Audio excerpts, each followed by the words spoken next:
El título del mensaje de esta mañana es El poder transformador del Evangelio. Fíjese lo que dice los versículos 16 y 17 del capítulo 1 de Romanos. Porque no me avergüenzo del Evangelio, porque es poder de Dios para salvación a todo aquel que cree, al judío primeramente y también al griego. Porque en el Evangelio la justicia de Dios se revela por fe y para fe, como está escrito, mas el justo por la fe vivirá. En la India, un ladrón robó una Biblia pensando que sus páginas delgadas servirían para enrollar cigarros y así fumarlos.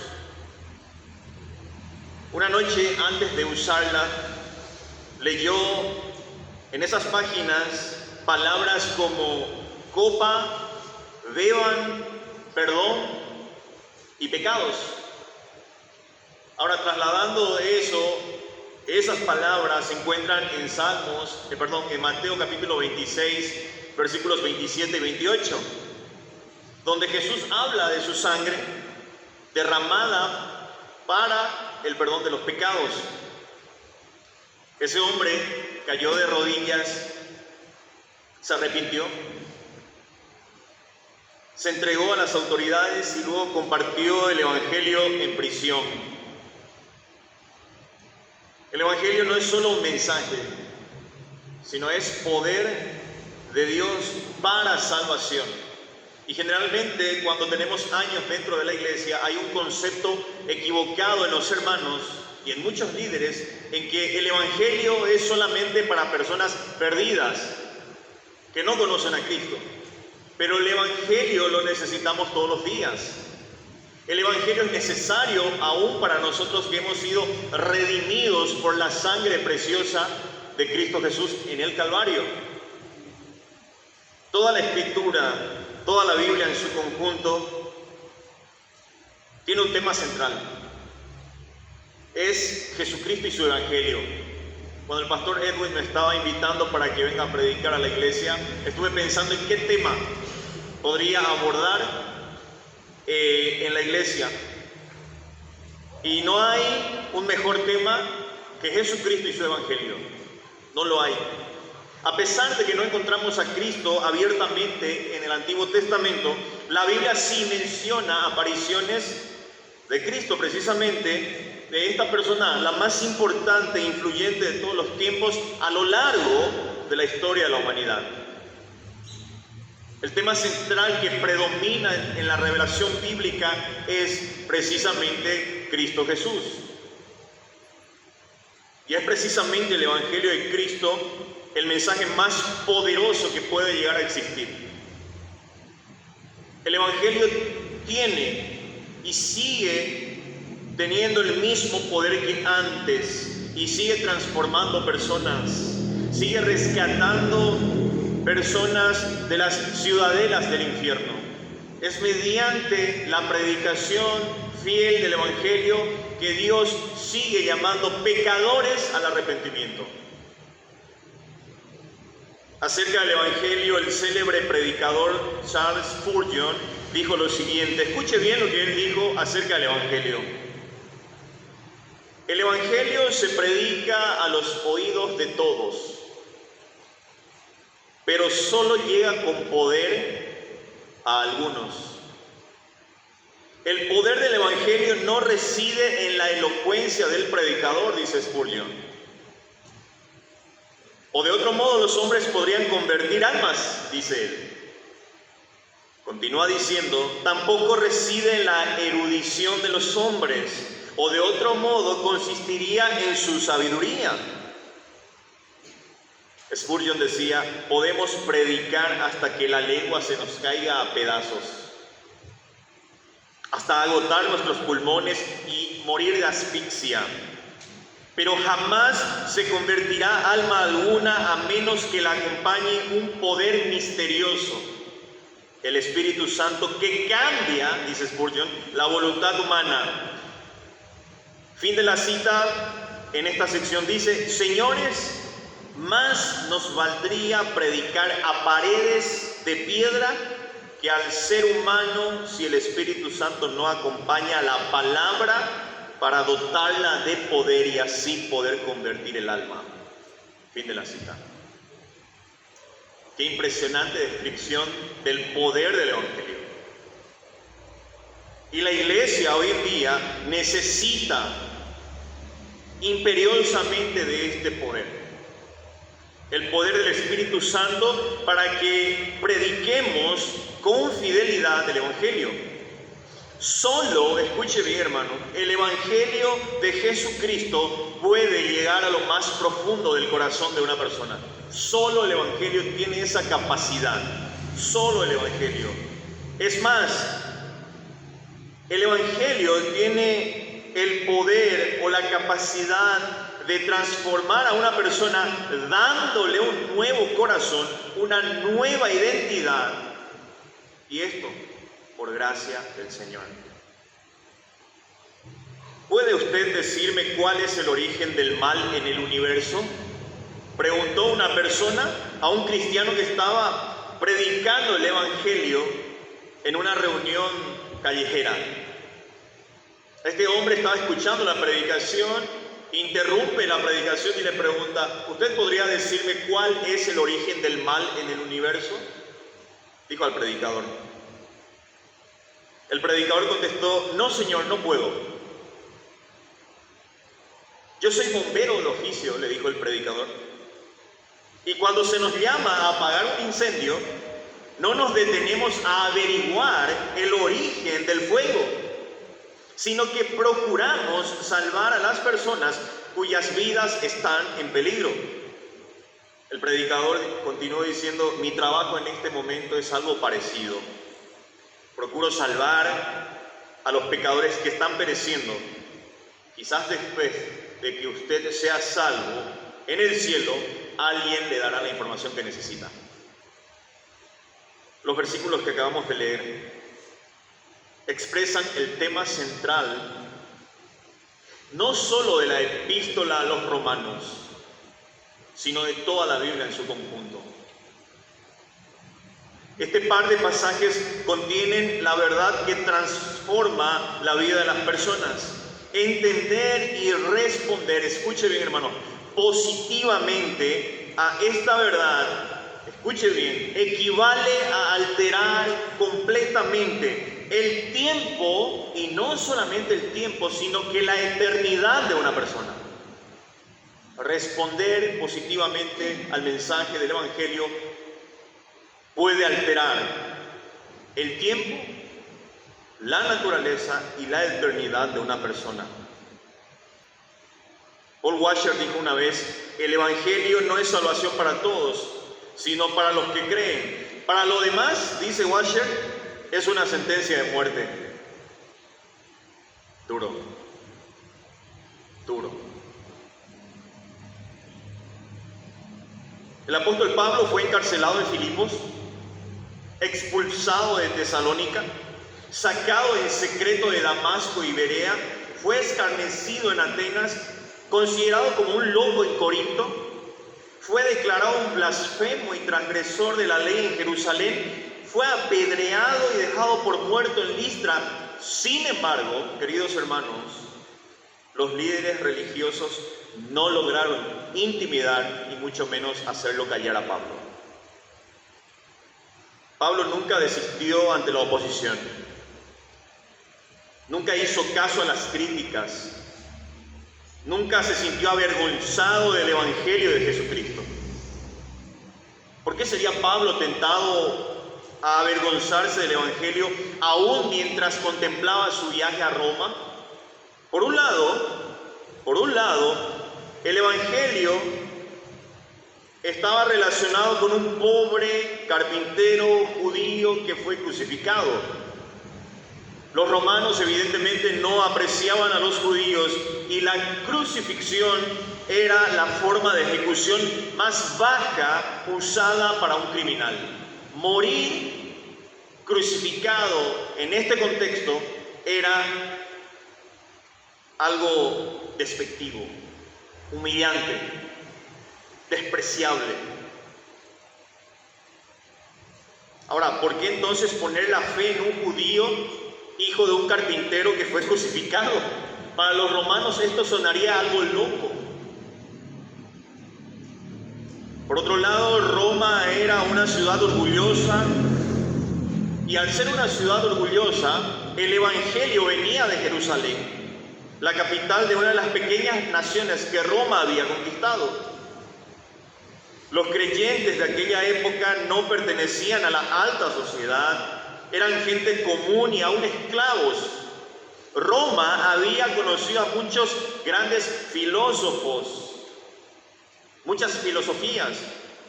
Entonces, ¿por qué poner atención a una fábula acerca de un judío que resucitó de los muertos? Los creyentes se consideraban hermanos, todos unidos, como decía el hermano, todos unidos en Cristo, lo cual iba en contra de la dignidad y el orgullo romano. La idea de que un insignificante judío, fabricante de tiendas, como lo fue Pablo, fuese a Roma a predicar este mensaje poderoso, podría causar risa. Pero Pablo no se avergonzaba del evangelio. Confiaba no en su elocuencia, no en su capacidad, no en su conocimiento, sino confiaba en que el evangelio tiene poder en sí mismo. Vamos a desarrollar estos pasajes, queridos hermanos.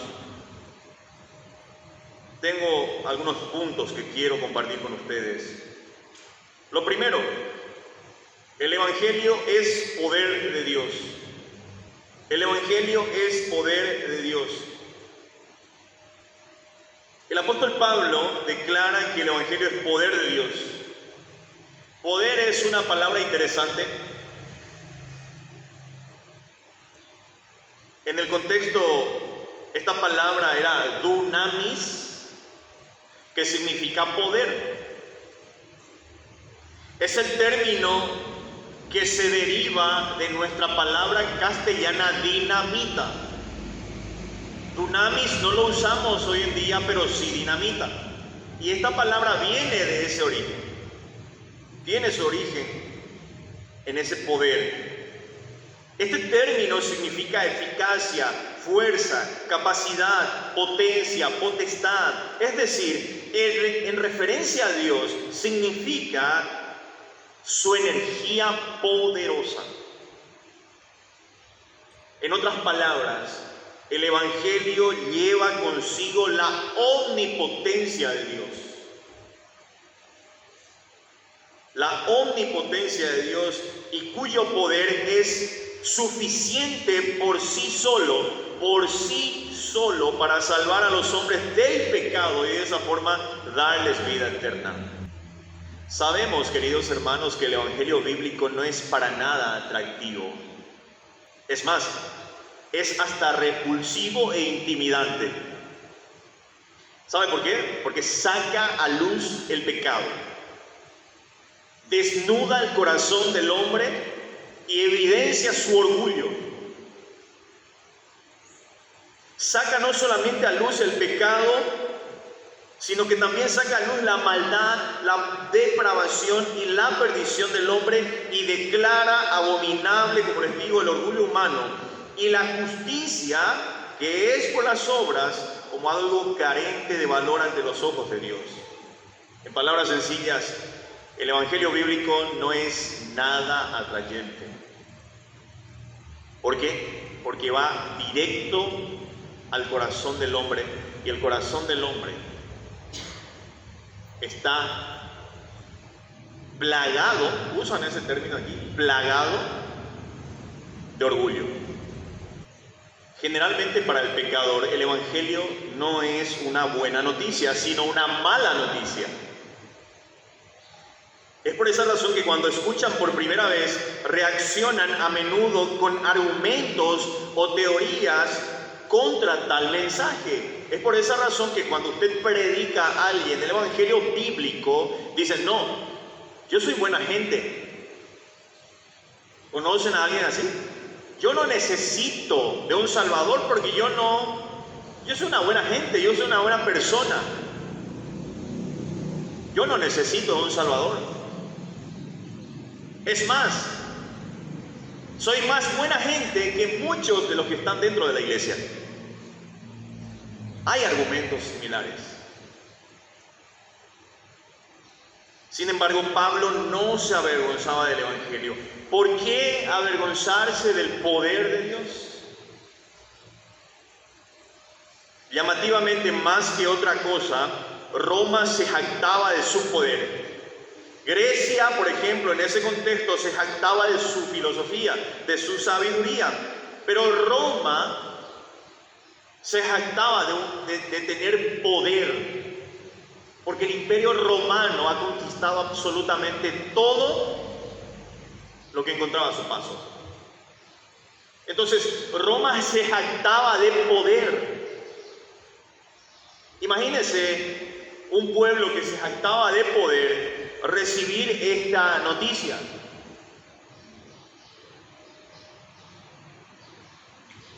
¿No eran ellos acaso los conquistadores? ¿No estaban las legiones romanas establecidas en todo aquel mundo conocido de ese entonces? Pero con todo ese poderío militar, con todo ese poderío social, con todo ese poderío político, Roma, escuchen bien hermanos, ante los ojos de Dios era una nación débil e insignificante.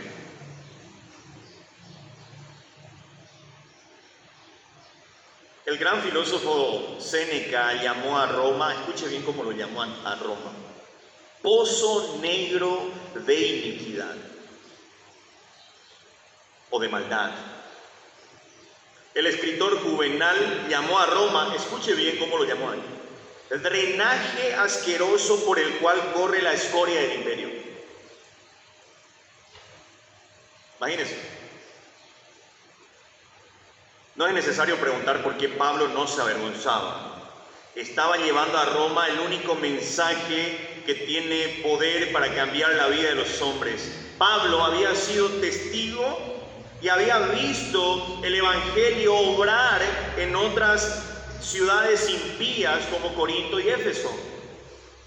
Pablo confiaba que también obraría en Roma. Pablo tuvo en mente, si el Evangelio tuvo efectividad en Éfeso, en Corinto, ¿por qué no en Roma?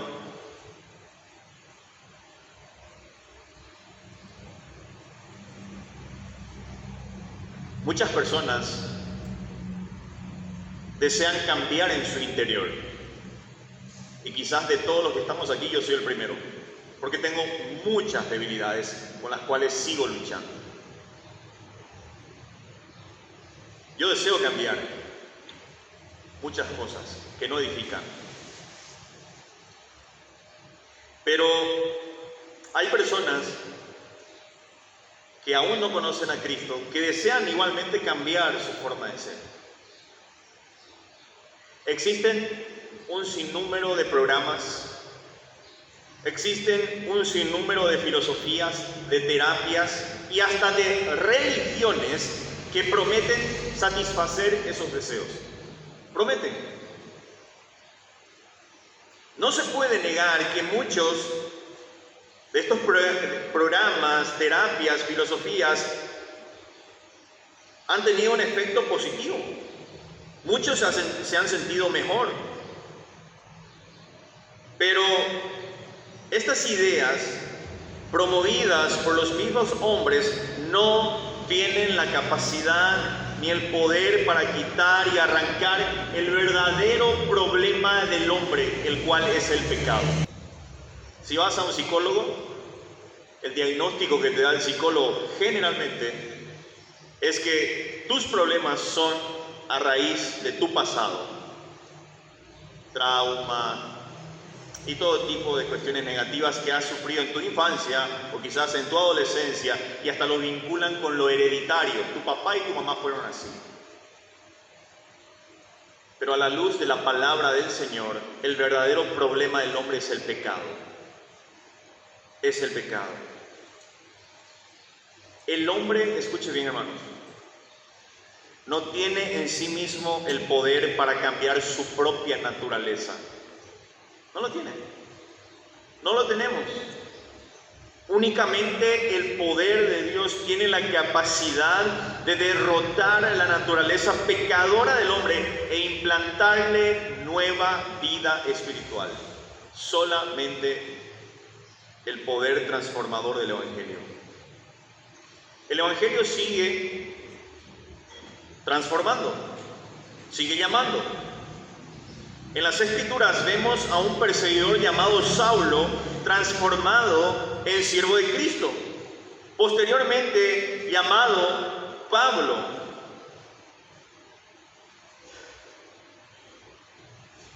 No vamos a ir a ese pasaje, pero en 1 Tesalonicenses 1:9, unos idólatras fueron transformados en siervos de Dios. Vemos a endemoniados transformados en entusiastas y alegres hijos de Dios, como el endemoniado de Gadara. ¿Alguien conoce cómo era su estado natural? Estaba endemoniado, ¿qué más? ¿Alguien sabe? Vivía en los sepulcros, estaba desnudo, daba grandes voces, le ataban con cadenas, él los hacía pedazos. Pero viene una persona y le da unas palabras que hasta ahora me vienen a la mente y la tengo bien fresca. Le da unas palabras letales en el buen sentido de la palabra. Y vemos más adelante, en esa misma escena, en ese mismo día, que este endemoniado estaba en su cabal juicio. Dice la Biblia, sentado en su cabal juicio. Y luego de ello, Cristo sube a la barca. Ya tiene que ir de Gadara. Y el endemoniado que ha sido sanado le dice, yo quiero ir contigo. No. Vete a los tuyos y cuenta cuán grandes cosas ha hecho Dios contigo. Es la única vez que Cristo pasó por Gadara. Después nunca más. Pero dejó un misionero. Y dice la Biblia al final de ese pasaje de Marcos, comenzó predicando en Decápolis, o sea, un conjunto de 10 ciudades grandes. Ese es el poder que transforma. El segundo punto, la manifestación del poder de Dios es la salvación. Pablo dice, porque es poder de Dios para salvación a todo aquel que cree. Sin duda, la manifestación más grande del poder de Dios radica en traer a los hombres a la salvación. Evidentemente, transformar su naturaleza y darles vida eterna por medio de su Hijo Jesucristo. La palabra salvación fue utilizada con mucha frecuencia por Pablo. Solamente en esta epístola Pablo usó esta palabra 19 veces. La idea básica detrás de este término es el rescate, es la liberación. El punto aquí, queridos hermanos, es que el poder de Dios está obrando en salvación, rescatando a las personas del castigo eterno.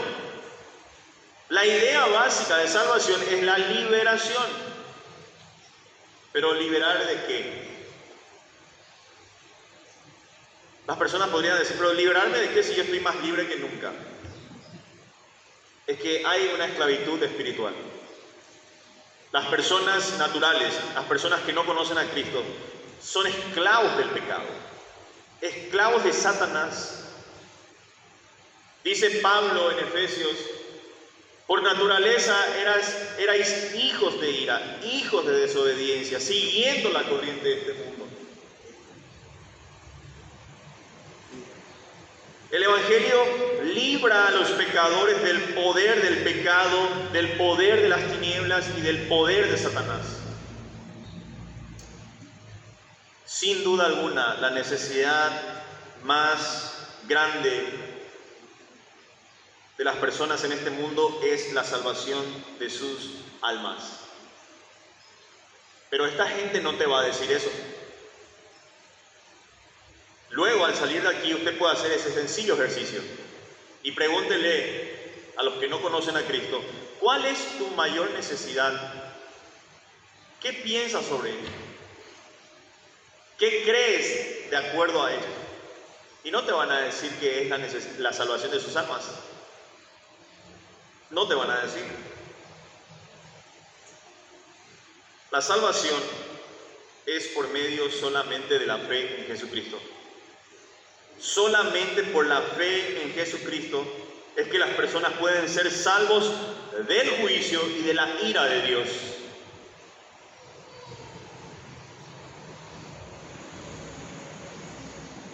Si los hombres y las mujeres han de salvarse, es solamente por medio de la fe en Cristo Jesús, como lo anuncia su Evangelio. La salvación es de Dios, pertenece a Dios y la ofrece por gracia por medio de su Hijo Jesucristo. En los Evangelios vemos relatos de cómo personas fueron a Cristo y han sido libertadas. Es por esa razón que cuando Cristo sanaba a un enfermo, le decía, vete, tu fe te ha salvado. Porque ante los ojos del Señor, lo más importante es la salvación de las almas. No tanto la sanidad física. Sí es importante, pero ante los ojos del Señor, lo más importante es la libertad espiritual que Él ofrece por medio de Jesucristo.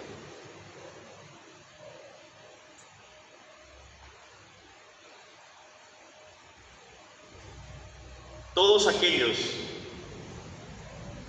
que tuvieron un encuentro genuino, real, verdadero con Cristo, ya no volvieron a ser las mismas personas.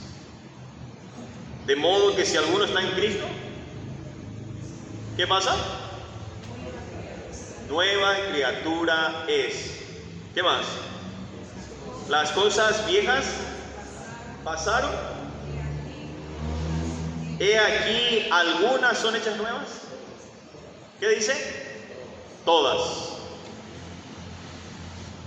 Por eso es que decimos y sostenemos que una persona que ha tenido un encuentro real con Jesucristo ya no vuelve a ser la misma.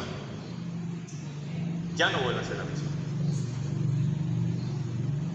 Y si una persona dice que Cristo lo salvó, pero sigue viviendo el pecado y sigue viviendo como antes, como decía un pastor, le pregunto, ¿de qué le salvó?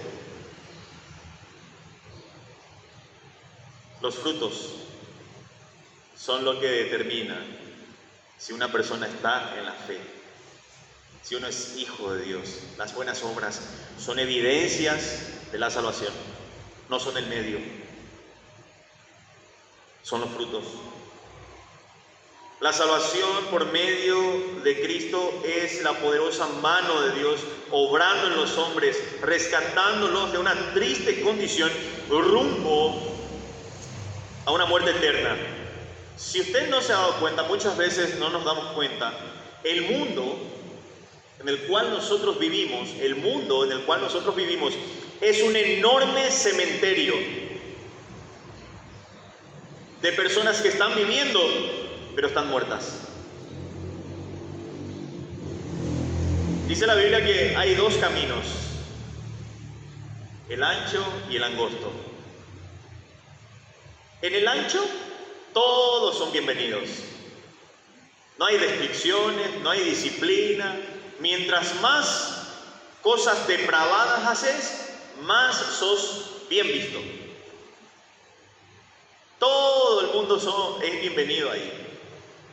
Pero sabe que es un engaño porque ese camino lleva a una muerte y perdición eterna. Sin embargo, el camino angosto es el camino que están transitando todos aquellos que son declarados hijos de Dios. En este camino se camina de a uno.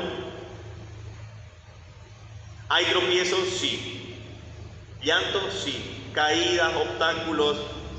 Todo tipo de dificultad, todo tipo de aflicción, pero este camino es seguro porque nos lleva a un puerto eterno. el cual es estar en la presencia del Señor por toda la eternidad. Así que, ¿qué importa si sufrimos en este mundo? No ponga su enfoque en el presidente que va a ser electo en agosto. Y muchas personas están desesperadas. ¿Y qué vamos a hacer? Y el dólar y el combustible, mira, está caro esto.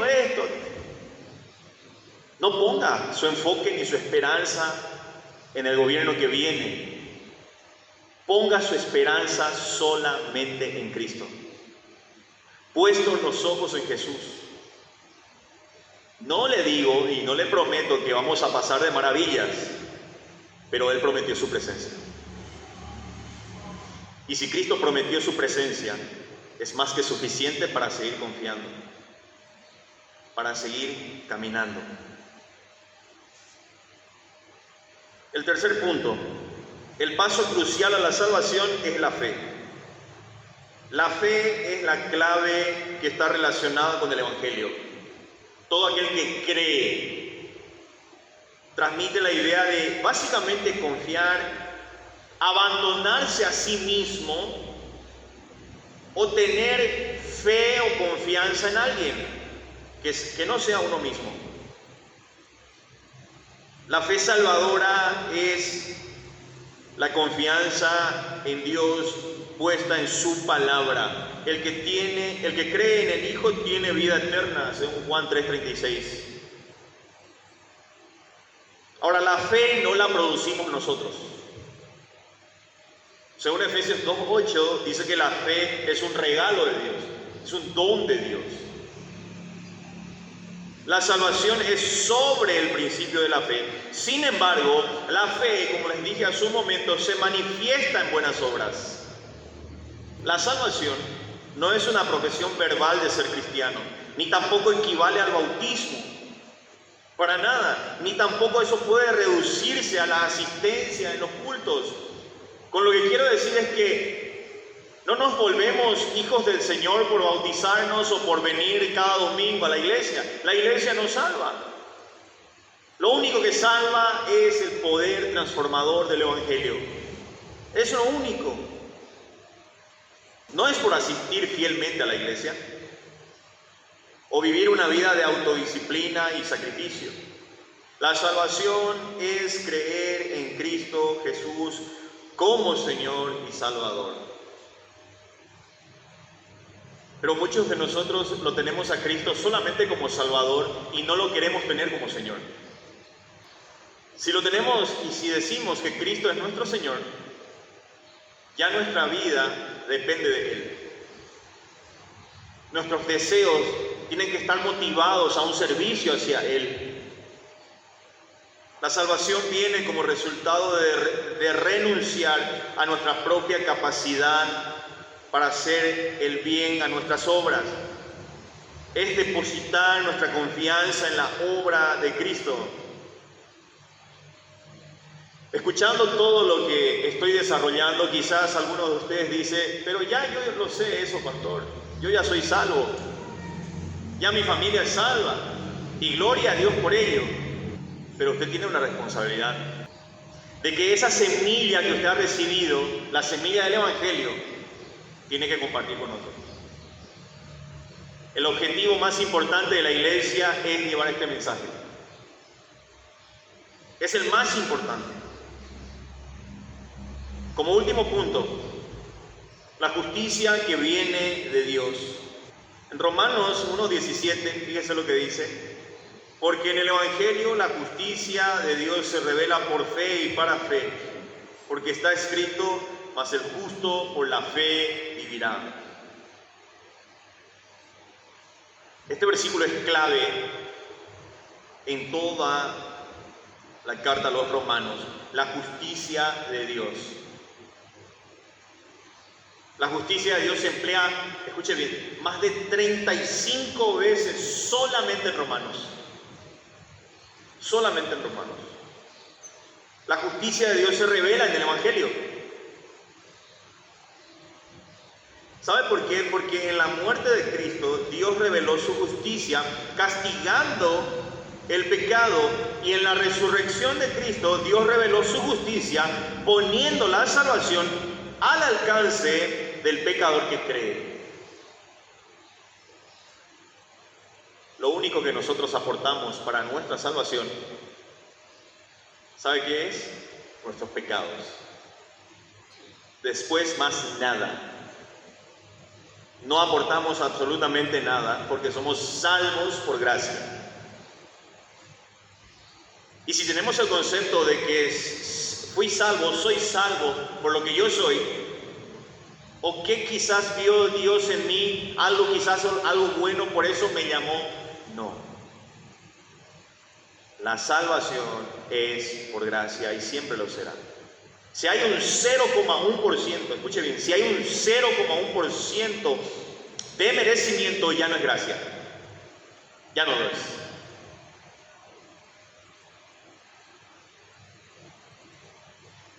La fe activa el poder divino de Dios, valga la redundancia, y esto trae salvación. Y es en este acto soberano donde la justicia de Dios se revela. Una traducción más precisa del versículo 17 sería la justicia que viene de Dios. Esto indica que Él imparte su propia justicia a aquellos que creen en Cristo Jesús. Él imparte justicia hacia todos aquellos que depositan su fe en Cristo Jesús. La ley que ha sido dada en el Antiguo Testamento fue dada precisamente para hacer notar y ver que el hombre era incapaz de cumplir toda la ley. Más de 600 leyes que el hombre tenía que cumplir.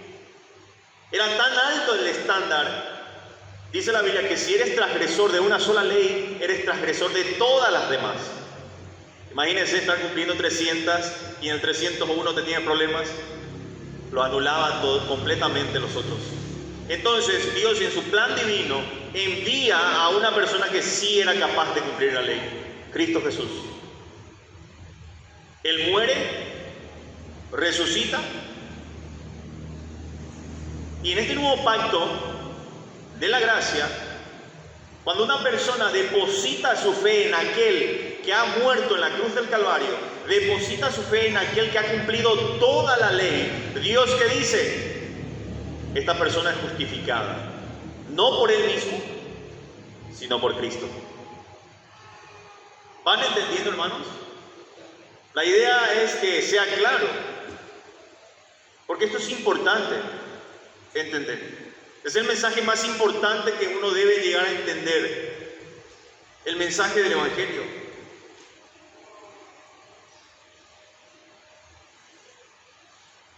En Filipenses, por ejemplo, Pablo confesó que su justicia no valía absolutamente nada.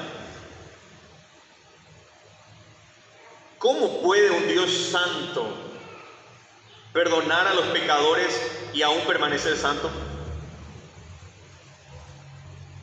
Y esa cuestión precisamente se resuelve en el Evangelio. A través de la muerte y resurrección de Cristo, Dios se manifiesta como el justo y Él es el que justifica. El Evangelio revela la justicia que es por fe. En el Antiguo Pacto, en el Antiguo Testamento, la justicia era por obras. Pero pronto, como les dije hace un momento, los pecadores se dieron cuenta de que no podían obedecer la ley. Si usted se da cuenta, Dios nos ama de una forma que nosotros no podemos imaginar. Si usted está aquí y está escuchando este mensaje y no ha depositado aún su fe en Cristo Jesús, ¿qué espera para acercarse a Él? Y note algo muy importante. Su acercamiento, escuche bien lo que le voy a decir. Su acercamiento a Dios va a ser efectivo solamente Jesucristo. Si usted quiere ir a Dios por sus propios méritos, por sus propias obras, no.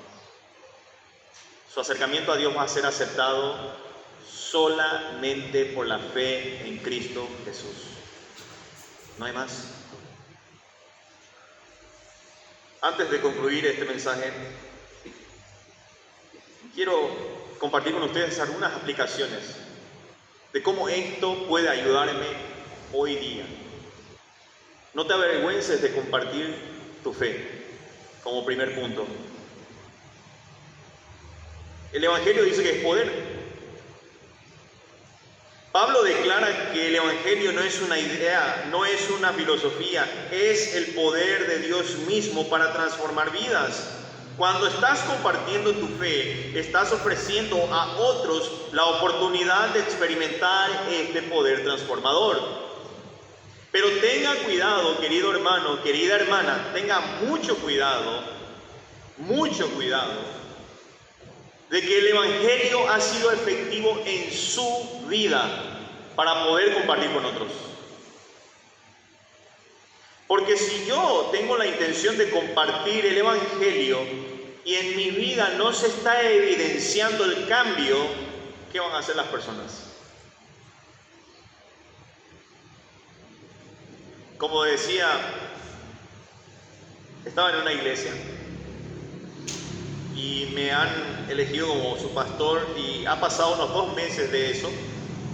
Y yo les animaba a los hermanos, vamos a compartir nuestra fe, vamos a hablar y vamos a hablar.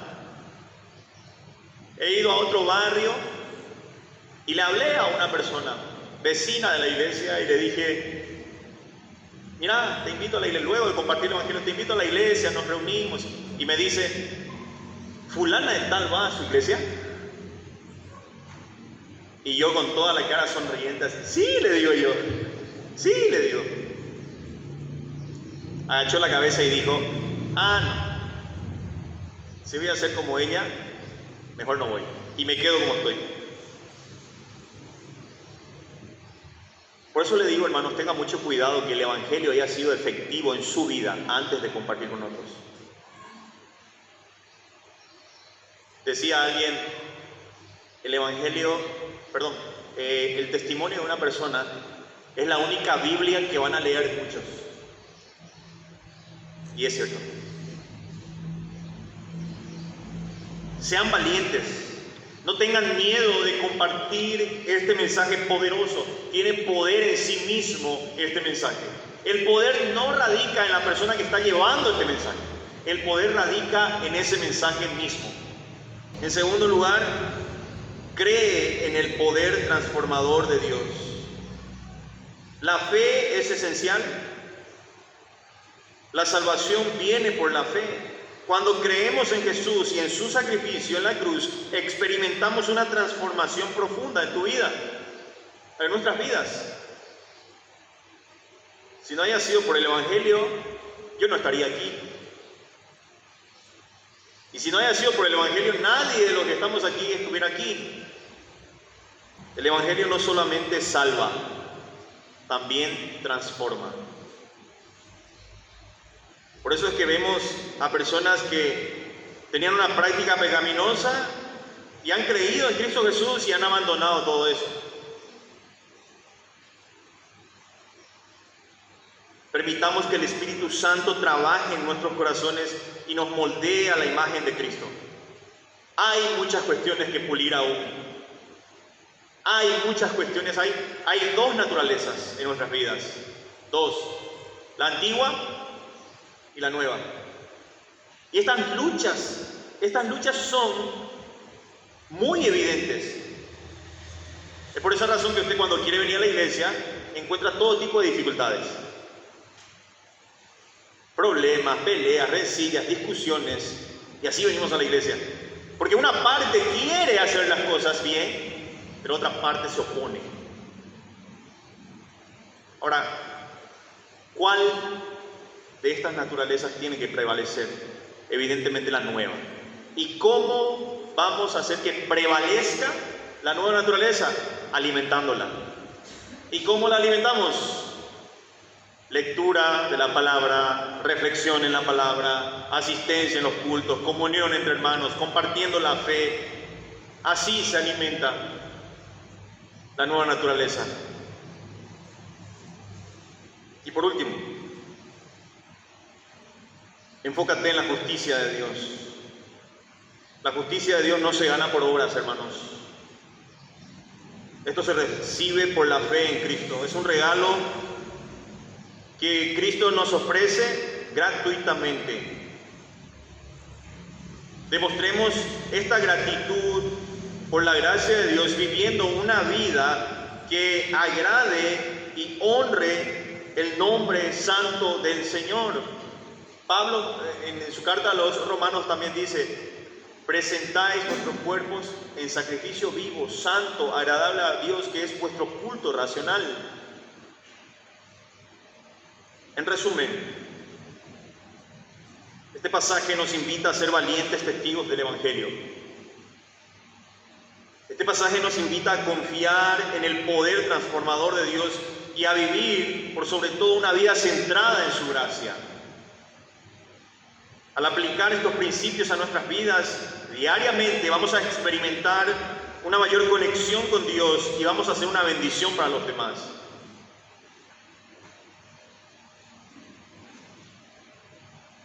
Cuando en Juan 6,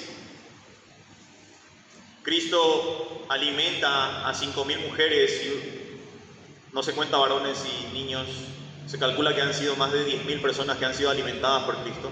Los alimenta y están saciados. Y Cristo sube a la barca, pasa a Capernaum y esta gente le sigue. ¿Por qué le sigue? ¿Porque era el Salvador? ¿Porque era el Mesías? No. Esta gente le seguía por motivaciones equivocadas a Cristo. Vamos a seguir a ese hombre porque nos dio de comer. Vamos a encontrar algún tipo de beneficio. Cuando Cristo los ve a esta multitud, Él dice: ustedes me están siguiendo porque han comido. A partir de ahí, Cristo empieza a desnudar el corazón de ellos y les dice sus verdades. Al final de Juan 6, la Biblia dice: y muchos de sus discípulos dejaron de seguirle. Él vuelca su mirada y se enfoca en los 12 y le dice a ellos: ¿ustedes también quieren irse? En otras palabras, yo no les obligo a nadie. Pueden irse. Ahora, lo que respondió Pedro, la convicción que tenía Pedro, esa convicción quisiera tener yo. Él dijo: Señor, ¿a quién iremos? Solamente tú tienes palabra de vida eterna. ¿Dónde más iremos, hermanos? No ponga su esperanza en su trabajo, en el gobierno, en sus estudios.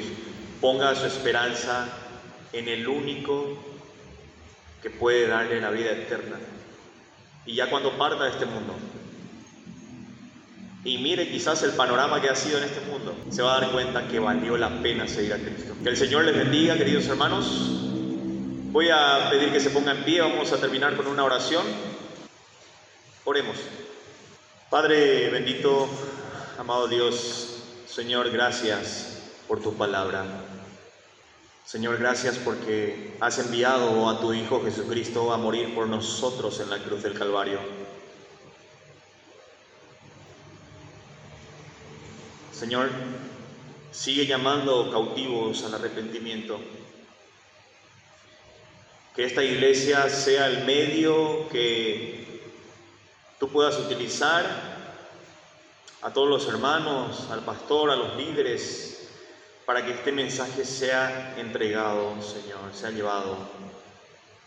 Y que no confiemos en nuestras capacidades, sino que confiemos plena y activamente en el poder del Evangelio. Bendice a esta iglesia, bendice a los líderes, sigue trabajando en ellos, Señor, y te agradezco por la oportunidad que me has dado de proclamar tu verdad. En Cristo Jesús oro.